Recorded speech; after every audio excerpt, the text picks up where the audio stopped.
मैं अकेले जाऊंगी। भाभी वहां आपका अकेले जाना मुनासिब नहीं है। मुझे जाने दें प्लीज। एसपी, एफआईआर मुद्दईया के चेहरे पर लिखी हुई नहीं है। वो जुर्म बताओ जिसकी आड़ में तुम इस बाइज्जत घर के अंदर दाखिल होने की जुर्रत कर चुके हो। क्या होगा? कुछ भी नहीं। बस लोग अखबार में नवाब वहीदुल्ला के नाम पर थोड़ी कीचड़ उछालेंगे, और इससे ज्यादा क्या हो सकता है? जमानत हो गई तो क्या हुआ? मैं भी कोर्ट में ये साबित करके रहूंगी कि मिसेस नवाब ने मेरे भाई के कत्ल की सुपारी दी थी।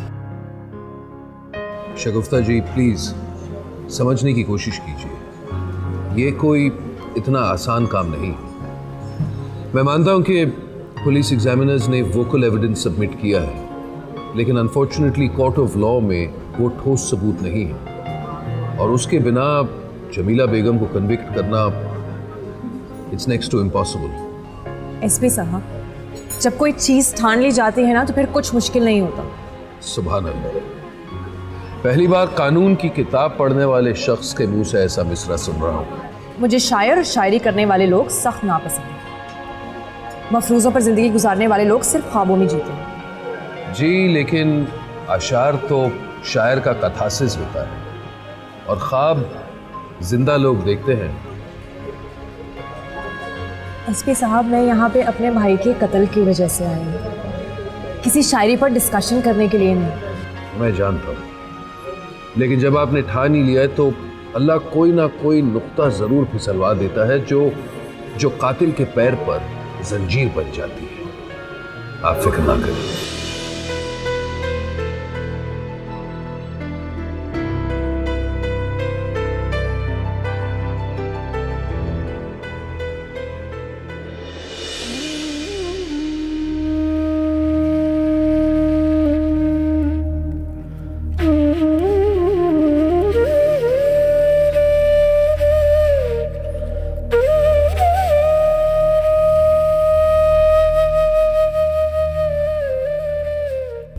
बाबा, घर में किस कदर खामोशी है। हाँ बेटा, इस घर की रौनक ने घर को छोड़ के कब्रिस्तान को आबाद कर दिया। इस घर में अब हमेशा सन्नाटा ही रहेगा। बाबा,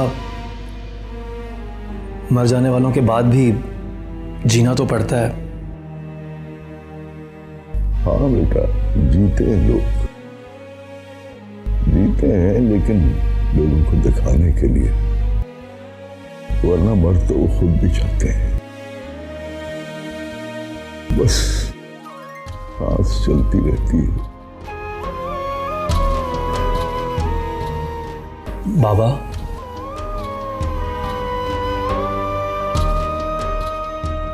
अगर आप चाहें तो इस घर में जिंदगी एक दफा फिर लौट के आ सकती है।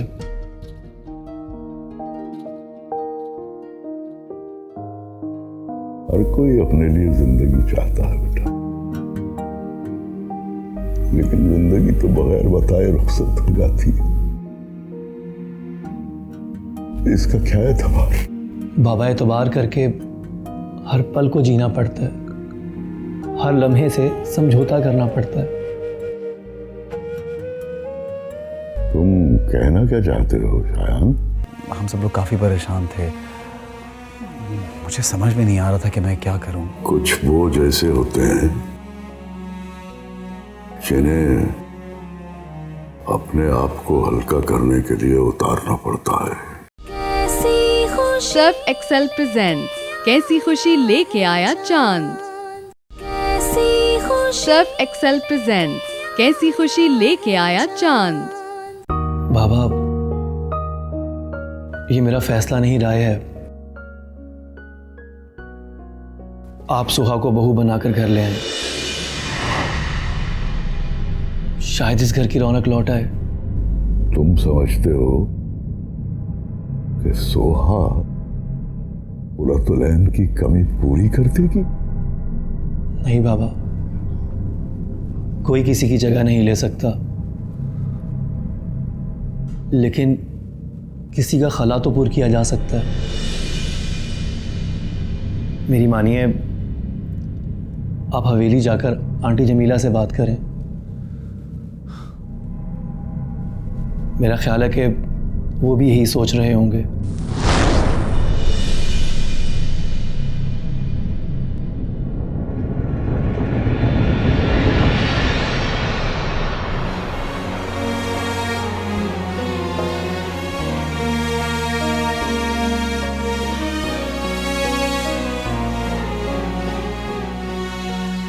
अस्सलाम वालेकुम। वालेकुम अस्सलाम। आंटी, वो आपको पुलिस ले गई थी। हम सब लोग काफ़ी परेशान थे। मुझे समझ में नहीं आ रहा था कि मैं क्या करूं। लेकिन मैं तो घर आ गई, पर तुम मुझसे मिलने के लिए मेरे कमरे तक भी नहीं आए। कोई बेटा अपनी माँ से इस कदर भी बेनियाज हो सकता है, माँ तो ऐसा कभी सोच भी नहीं सकती। अम्मी जान, इसमें भाईजान का कोई कसूर नहीं है। आप उनकी सिचुएशन समझने की भी तो कोशिश करें ना। खैर, आंटी आपसे कुछ बात करना चाह रहा था। सोहा काफ़ी समझदार है। आप प्लीज़ इसकी शादी कर दीजिए। मैं भी यही चाहती हूँ, मगर पता नहीं क्यों हालात ही कुछ ऐसे हो जाते हैं, वरना अब तक तो सोहा अपने घर की हो चुकी होती। दरअसल ममानी जान को वक्त और हालात ने मौका ही नहीं दिया। मामू जान का शौक टूटा तो कुर्रतुलैन दुनिया छोड़कर चली गई। इन हालात में आमिर अंकल से बात भी तो नहीं हो सकती थी ना। आंटी, अब आपको सोहा की रुखसती का प्रोग्राम बना ही लेना चाहिए। मैं भी कुछ ऐसा ही सोच रही थी। बहुत जल्द मैं आमिर भाई से बात करूंगी कि वो आके अपनी अमानत अपने घर ले जाए।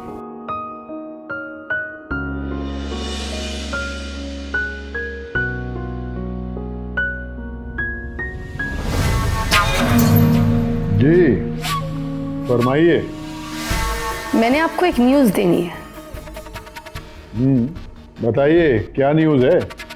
मैंने आज अपने नॉमिनेशन पेपर्स जमा करवा दिए। गुड। इसे कहते हैं सेल्फ कॉन्फिडेंस। तुम्हें यकीन है ना कि तुम जीत जाओगी? देखिए जी, जो भी पार्टी के मेंबर्स खुशी को अपना आइडियल समझते थे, अरमान नाम के बदनाम पत्थर ने उनका आइडियल चकनाचूर कर दिया है। लोग रुख मोड़ते हैं तो पलट कर नहीं देखते।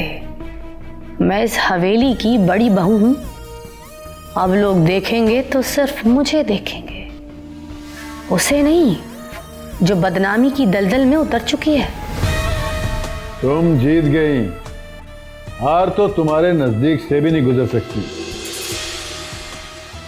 अब नवाब साहब का बनाया हुआ पार्टी मंशूर तुम्हारी उंगलियों पे नाचेगा। अब नाचेगी नागन और बाजेगी बीना।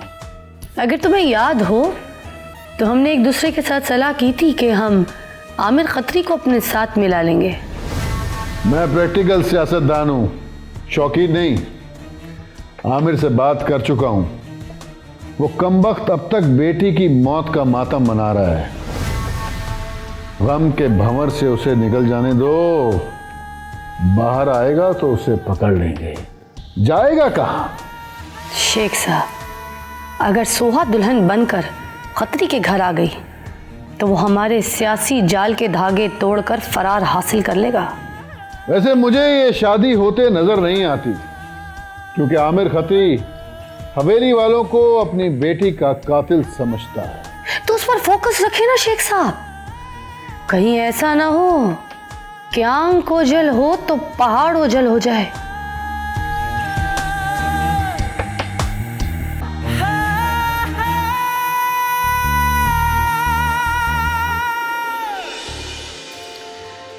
अम्मी जान का बस चले तो मैं आज ही सूट चौड़ा पहन लूँ। बस तुम अपने डैडी को मेंटली प्रिपेयर कर लो, फिर फिर समझो ना। यार मैंने बाबा से बात की है और वो अभी तक एनी की मौत का गम नहीं भुला पाया। मुझे यकीन है कि मैं अंकल को एनी की कमी महसूस नहीं होने दूंगी। मैं उनकी इतनी देखभाल करूंगी कि वो सब कुछ भूल जाएंगे। साहब यार वैसे हम तो शादी के लिए तरस गए। समझ में नहीं आता किस्मत हमें कितनी दफ़ा करीब लेके आई है और फिर दूर कर देती है। प्लीज़ शायान, कोई भी बुरी बात मुंह से मत निकालो। बस तुम अपने बाबा को हमारे घर ले आओ, फिर सब मसले हल हो जाएंगे।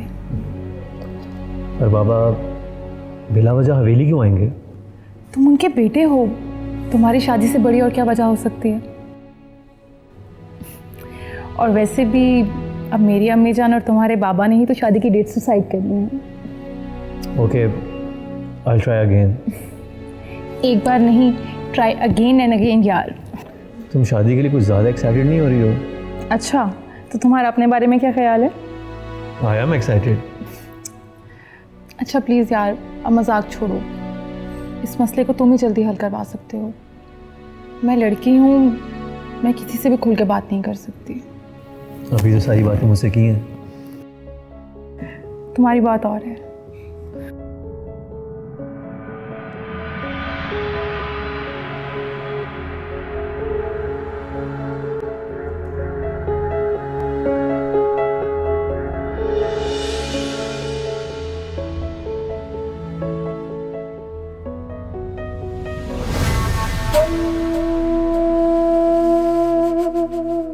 बेटियों को एक ना एक दिन तो अपने घर जाना ही है।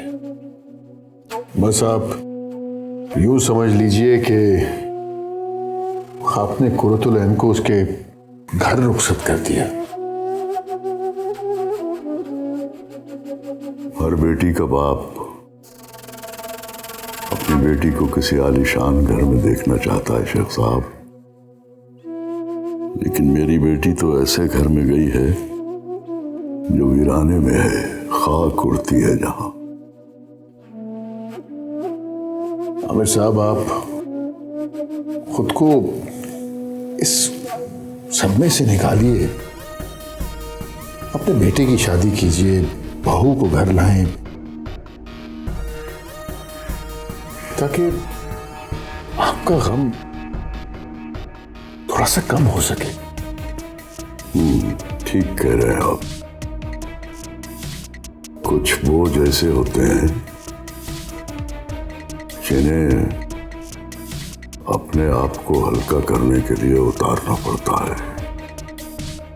यूं तो सोहा मेरी कजन है, लेकिन न जाने ये ख्याल मुझे बार बार क्यों आता है कि चांद की बेवफाई ने आपकी बेटी को मार डाला। अब देखिए ना आमिर साहब, कातिल की बहन बहू बनकर आपके घर आएगी। मुझे तो ये बहुत अजीब सा लगता है। आप इतना गहरा मत सोचिए शेख साहब, वक्त के फैसले बड़े मोतबर होते हैं।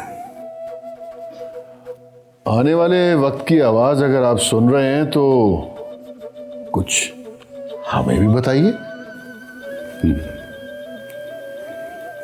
कुछ बातें सुनाने की नहीं, दिखाने की होती हैं। आज ये आप देखेंगे भी और देखते ही रह जाएंगे।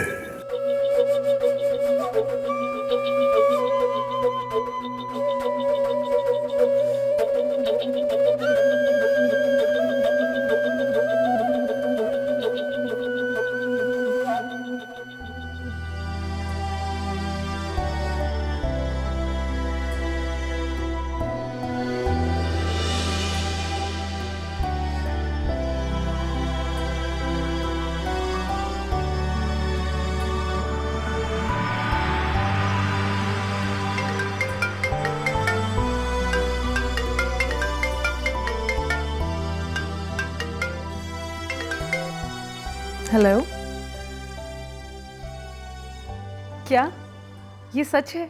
अरे मुझे झूठ बोलने की क्या ज़रूरत है, कह दिया ना। आज शाम मैं और बाबा तुम्हारे घर आ रहे हैं। ओह गॉड, ठीक है, मैं अभी अम्मी जान को खबर करती हूँ। अरे तुम अपनी खबर अपने पास ही रखो। बाबा पहले ही जमीला आंटी को बता चुके हैं। ओके, शाम को मिलते हैं। Okay, bye. Bye. Humayla ji, क्या बात है, बहुत खुश लग रही हो। मुझे नहीं बताओगी? आज आमिर अंकल और शायान हमारे घर आ रहे हैं। घर आ रहे? जी। और खुशी की बात यह है कि वो मेरी और शायान की शादी की तारीख तय करने आ रहे हैं। बहुत बहुत मुबारक। ये तो बहुत ही खुशी की बात है। तुम भी अपने प्यार के साथ अपने घर चली जाओगी। बस दुआ कीजिए कि अब कोई और हर्डल ना आए। मैंने और शायान ने बहुत कुछ फेस किया है। तुम डरो मत, इंशाल्लाह सब ठीक हो जाएगा। खुदा आपकी ज़ुबान मुबारक करे। अच्छा, मैं अम्मी जान को बता के आती हूँ।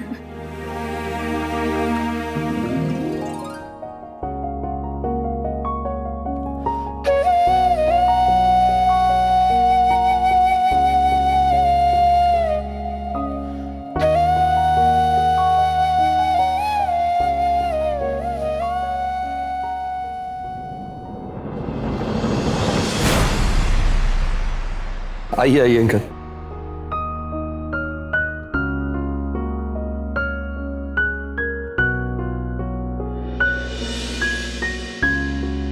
अस्सलाम वालेकुम भाई साहब। अस्सलाम वालेकुम अंकल।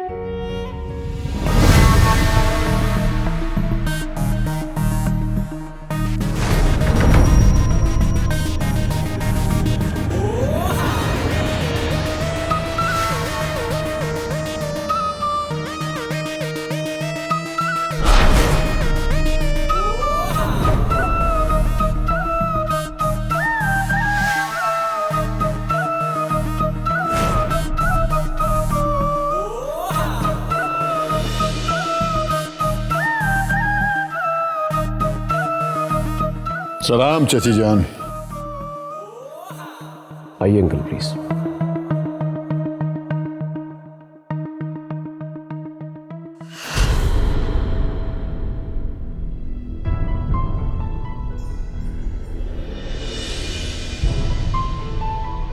सलाम बहन जी।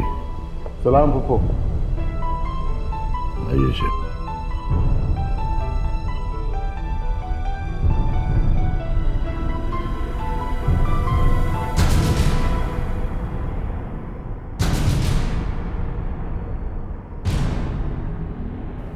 भाभी जान, मैं अपने बेटे शायान और असलम शेख के साथ आपके घर सिर्फ ये बताने के लिए आया हूं।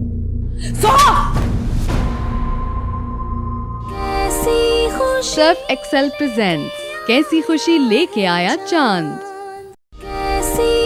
सर्फ एक्सेल प्रेजेंट्स कैसी खुशी लेके आया चांद। हाय हाय हाय, काश आज अल्लाह बख्शे कुर्रतुल ऐन भी इस खुशी के मौके पे होती तो कितनी खुशी महसूस कर रही होती बेचारी।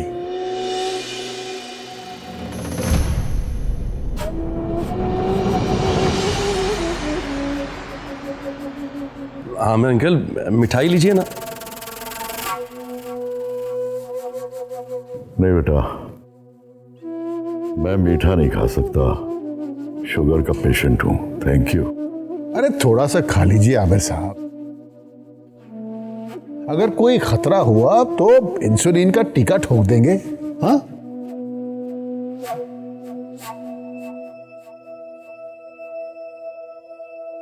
भाई साहब, आपके आने से हमारे घर में रौनक आ गई है।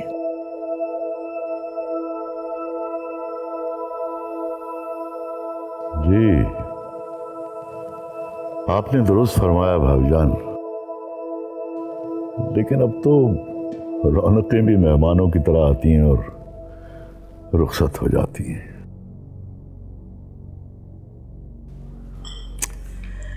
वक्त के साथ सब कुछ बदल जाता है भाई साहब, आप दिल पे मत ले। खुशी का मौका है, शुभ शुभ बोले। अरे आमिर साहब, बात को आगे बढ़ाइए। चलती हुई फिल्म अगर रुक जाए तो हाउस में बैठे लोग खामखा आवाजें लगाने लगते हैं। शेख साहब, ये जिंदगी है, फिल्म नहीं। और जिंदगी कोई फिल्म या ड्रामा नहीं हुआ करती।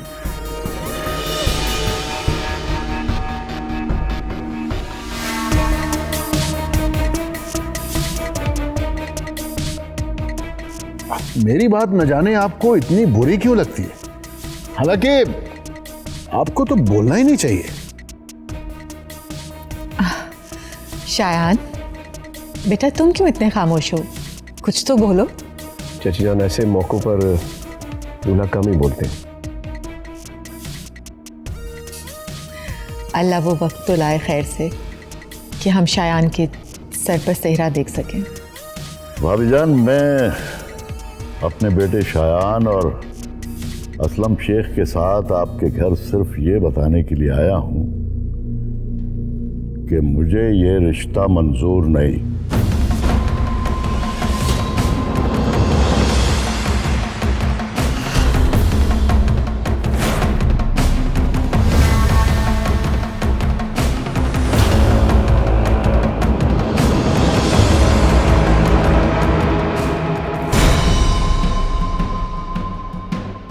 लेकिन भाई साहब, मैं इस इनकार की वजह पूछ सकती हूँ?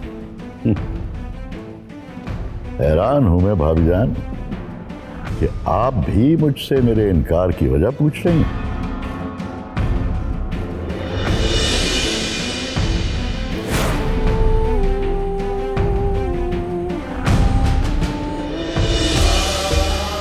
भाई साहब, मैं उस बेटी की माँ हूँ जिस बेगुनाह को आपने अपने इनकार की सूली पर चढ़ा दिया है। वजह तो जान सकती हूँ ना? अंकल, इतना तो बताइए कि सोहा का कसूर क्या है? जो कसूर मेरी बेटी का था वही कसूर सोहा ने किया है। मोहब्बत की है सोहा ने और प्यार किया था मेरी बेटी ने।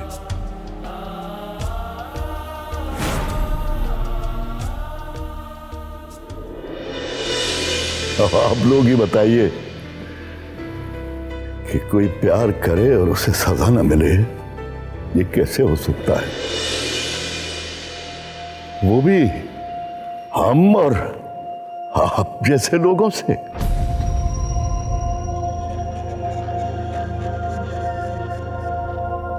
कोई एतबार करे और कोई दूसरा उसका एतबार ना लूटे, ये कैसे हो सकता है? गुनहगार खुरतुलैन भी थी और कसूरवार सोहा भी है।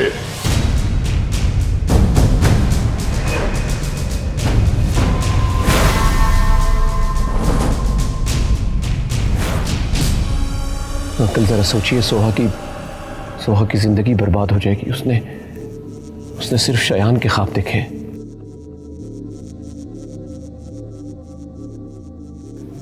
उसकी आंखों की पुतलियों में सिर्फ एक तस्वीर नक्शा है। उसकी बिनाई मत नोचिए।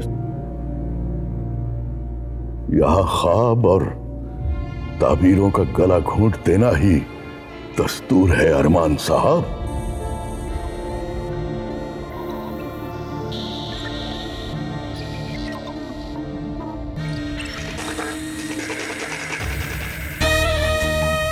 अरे आमिर साहब, आपने तो खतरे की घंटी बजा दी। सोहा मेरी कजन है, कम से कम मेरा तो कुछ ख्याल कीजिए। शेख साहब, ध्यान रहे, आप मेरे साथ आए हैं।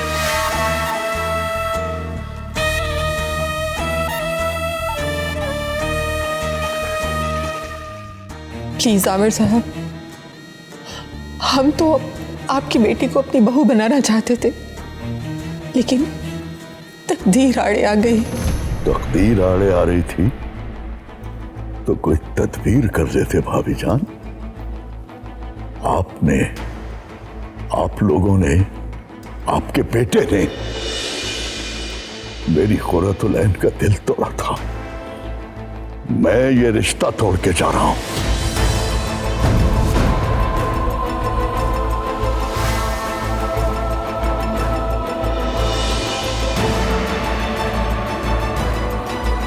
प्लीज आमिर साहब, आपको खुदा का वास्ता है, ऐसा मत कीजिए।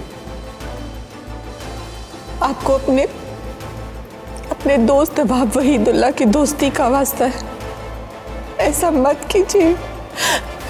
मेरी बेटी को जिंदा दरगोर मत कीजिए। कोई बात नहीं भाभी जान, कभी कभी जिंदा लोगों को भी कब्र में उतरना पड़ता है। भाई साहब प्लीज।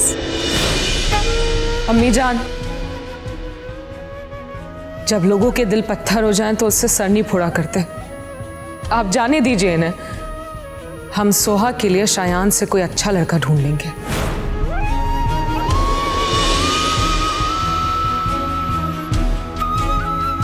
शायान से अच्छा लड़का मिल जाएगा, मगर शायान नहीं। चलो शायान। बाबा प्लीज रुक जाइए, एक दफा अपने फैसले पर गौर कर लें। चुपचाप मेरे पीछे चले आओ, वरना आज के बाद इस हवेली के होकर रह जाओगे। चलो।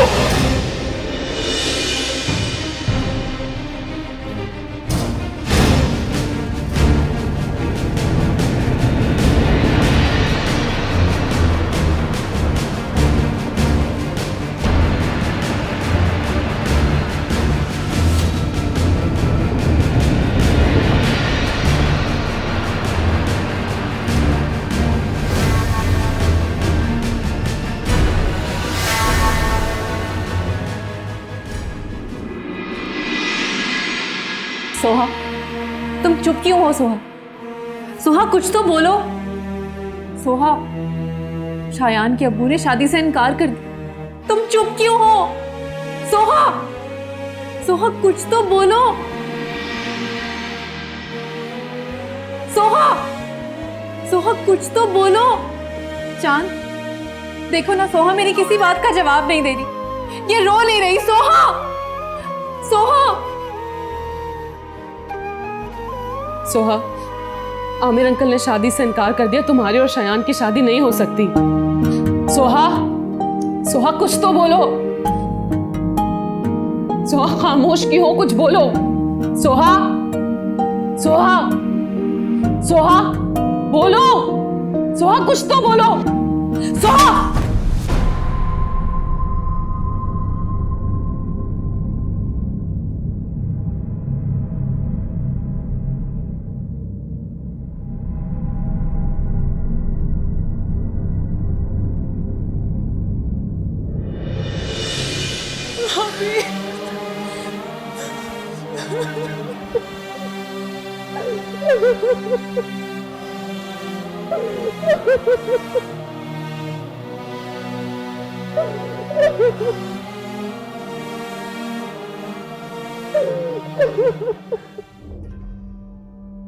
शायान, सुना है रात भर तुम्हारे कमरे की लाइट जलती रही। अंदर की दुनिया में जब अंधेरा हो जाए तो कमरे की लाइट जलानी ही पड़ती है।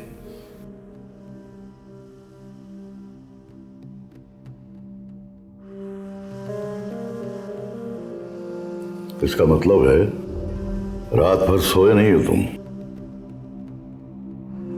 नींद छीन कर पूछ रहे हैं कि रात भर सोया नहीं? क्या सवाल है? बहन की जुदाई का तो तुम्हें कोई दुख नहीं, और सोहा की जुदाई तुम्हें सोने नहीं देती। कैसे भाई हो तुम? मेरी बहन तो मर चुकी बाबा, अब आप सोहा को मार देना चाहते हैं? कैसे बाप हैं आप? शायान, अपने बाप से मुखातिब हो तुम। मैं भी आपका बेटा हूं, वो बेटा जिसका बाप उसके ख्वाब अपने बदले की आग में जलाकर राख कर देना चाहता है। ये तुम नहीं, कोई और बोल रहा है। ये मैं ही बोल रहा हूं बाबा। मैं भी एक जीता जागता सांस लेता इंसान हूं, कोई रोबोट नहीं। अपने लहजे और जबान पर काबू रखो शायान। बाबा आप भी अपनी शिद्दत के गिर्द नरमी का दायरा लगाइए। तुम्हारा ये अंदाज और तल्ख लहजा मुझे ब्लैकमेल नहीं कर सकता। बाबा अगर आपने अपना फैसला नहीं बदला तो मैं जिंदगी भर किसी और लड़की से शादी नहीं करूंगा। और ये सच है, ब्लैकमेलिंग नहीं।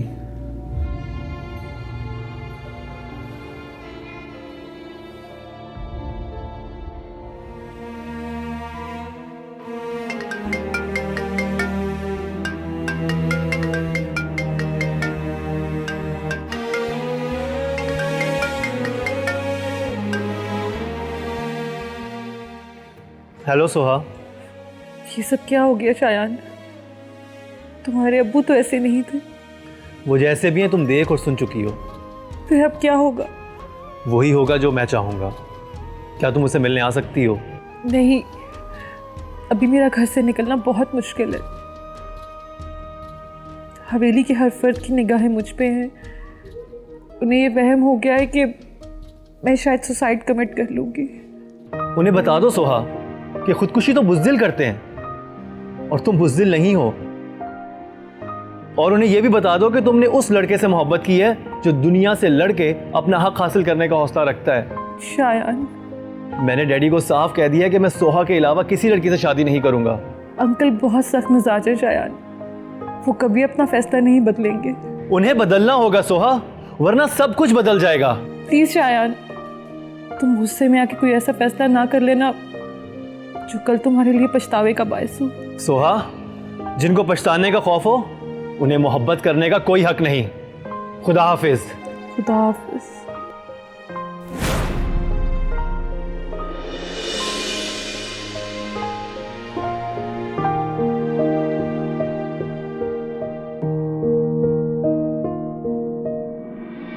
इस हवेली से बाहर जाने का रास्ता कोई नहीं है। तो फिर मैं क्या करूं? क्या करूं मैं? सर्फ एक्सेल प्रेजेंट्स कैसी खुशी लेके आया चांद। सर्फ एक्सेल प्रेजेंट्स कैसी खुशी लेके आया चांद।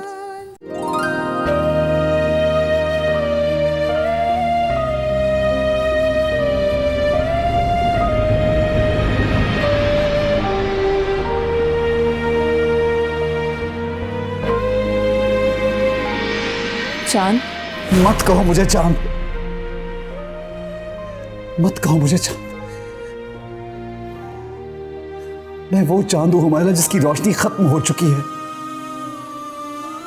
मैं वो चिराग हूं जो जलता तो है लेकिन अपने इर्द गिर्द अंधेरा बिखेर देता है। आखिर हुआ क्या है चांद? ये पूछो क्या नहीं हुआ, क्या नहीं हुआ हुमायरा?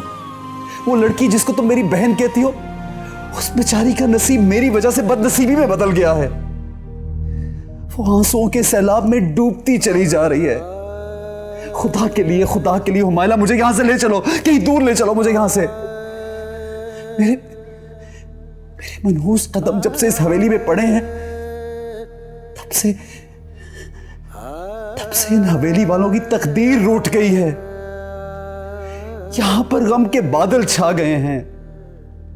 हर चेहरा आंखों में आंसू सजाए गम की तस्वीर बन चुका है। मुझे खुदा के लिए यहां से ले चलो, मैं यहां के लायक नहीं हूं। सब मत कहो चांद। भाया देखो, ये लोग मुझसे अपने रिश्तों का इजहार करते रहते हैं और मैं इनका दिल तोड़ देता हूं। अगर मैं किसी का दिल जोड़ नहीं सकता तो मुझे दिल तोड़ने का भी कोई हक नहीं है। मैं कब तक अपनी नजर से गिरता रहूंगा? प्लीज हुमायरा, मुझे यहां से ले चलो, खुदा के लिए हुमायरा, प्लीज मुझे ले चलो। मैं तो अपने अंदर ही कहीं गुम हो चुका हूं। मैं खुद को तलाश करना चाहता हूं, प्लीज। मैं खुश हूं चांद, शुक्र है तुम्हारे सीने में भी आज इन लोगों के लिए एहसास जागा जो तुम्हारे अपने हैं। तुम कुरतलैन के कातिल नहीं हो, तुमने कोई जुर्म नहीं किया, तुमने किसी को धोखा नहीं दिया, किसी का दिल नहीं तोड़ा। तुम्हें तो खुद तुम्हारी मंजिलों ने धोखा दिया है, इसीलिए आज तक तुम यतीमों की तरह रह रहे हो। ये सब तुम इसलिए कह रही हो कि तुम मुझसे मोहब्बत करती हो, अपने बाप का घर छोड़ के यहाँ मेरे साथ आई हो, इन लोगों के ताने बर्दाश्त कर रही हो। प्लीज हुमायरा, तुम यहाँ से चली जाओ और मुझे भी साथ ले जाओ। मैं इन घर वालों को गम की बारिशों में बहता हुआ नहीं देख सकता। अगर ये रिश्तों को मान भी लो तो मैं क्या करूंगा? मैं तो इनको जानता ही नहीं, मैं इनके साथ कैसे रह सकता हूँ?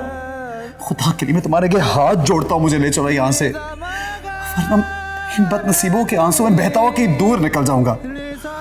जहां से आए हैं वहीं पे चलते हैं हुमायरा, प्लीज। चांद, अब्बू मुझे हर बार फोन पर लौट आने का मशवरा देते हैं और मैं हर बार उन्हें टाल देती हूँ, ये सोच कर के मैं चली गई तो तुम अकेले रह जाओगे। मैं यहाँ अकेला नहीं रहना चाहता, मैं भी तुम्हारे साथ जाऊंगा। मेरे साथ जाओगे तो फिर मेरे और अपने रिश्ते को क्या नाम दोगे तुम? हम दोनों एक दूसरे से मोहब्बत करते हैं, हम शादी करेंगे। मैं तुम्हें अपनी बीवी के रूप में देखना चाहता हूँ। तो उस बीवी को क्या जवाब दोगे जो तुम्हारे बच्चे की माँ है? उस बच्चे को क्या कह के दिलासा दोगे जो तुम्हारा खून है? चांद, इस घर से जाने वाले रास्ते तुम्हारे लिए बंद हो चुके हैं। इस हवेली से बाहर जाने का रास्ता कोई नहीं है। तो फिर मैं क्या करूं? क्या करूं मैं? तुम खुदा के लिए मुझे इतना सा जहर ला दो। पल पल मरने से बेहतर है कि मैं एक ही बार मर जाऊं। प्लीज चांद, रिलैक्स करो प्लीज।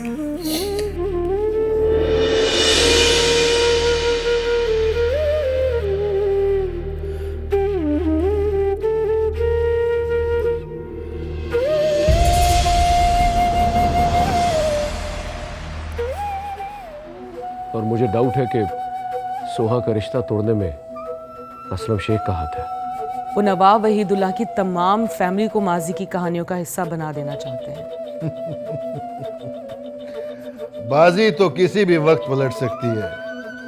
बादशाह तो मर चुका, अब तो वजीर और प्यादे ही बाकी है। सियासत का वो मोर्चा उड़ाने के लिए मुझे खुद इसमें आना ही पड़ेगा।